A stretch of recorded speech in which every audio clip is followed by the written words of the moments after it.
Okay, so this is a time lapse of me building a rack. You got to move the back rails first. Obviously, this is a darting concept. Make sure you keep your screws. Don't lose the washers. Now, when you move this back, you're going to look at the top of the rail. It's 277. 277. It's literally 277.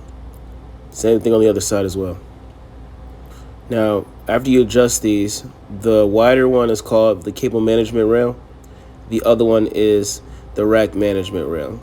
The rack management rail is the same as the vertical rack management rail in the front. That's what we usually mount our devices to. Now, I'm installing the PDUs on the back, but you need the bolt catchers to put them on. Make sure you don't lose the locks to the doors as well as the key to the doors. Sometimes the keys do not show up. You need to verify the keys and the locks every time. Now I'm putting up the rack mount PDUs. This concept doesn't matter. You're following the rack mount diagram or blueprints, and I'm building them. That's what I keep checking as my phone. It's black, then yellow, and then you cable manage the power cables from these rack mount PDUs afterwards.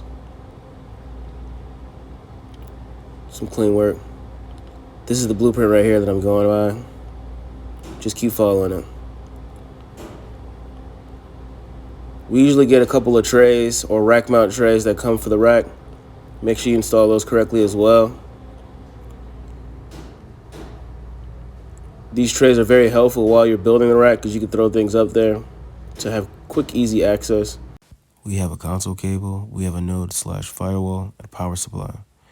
We have the rack layout, and I'm using this rack layout to stage all of my devices and put them at their proper use.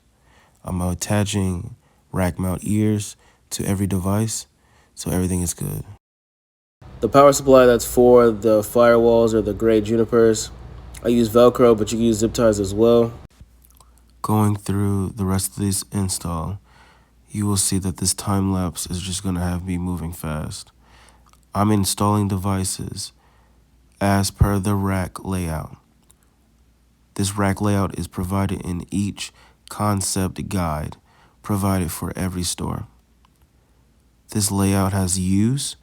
These rack U's will let you know what device is going where. Please note while installing, you can at any time verify anything you do just by looking at the rack layout and then glancing at the rack U. And all I'm doing is just putting ears on everything, putting cage nuts on the rack, and then installing each device. As you can see, I'm checking my phone. I make sure that it is on the proper and correct U so we don't have to go back and adjust. All of the things that go onto this 7-foot rack are very easy to do. It's just very time consuming. And as you see that I'm doing, I'm building everything first and then I cable manage last.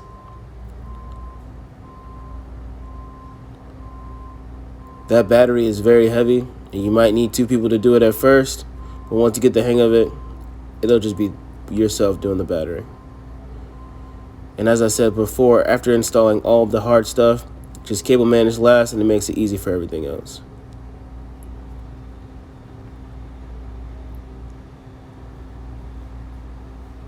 And you have to cable manage a lot.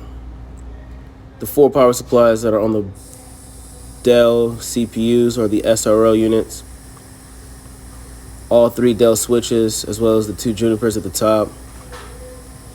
And depending on what the guide says, follow the guide first. But for me, in my version, we're only putting certain things on the yellow, which is just the cradle point. But I leave gaps for both the 96, the 24, and the bottom 24 as well. And just wanted to show you how it looks from the front.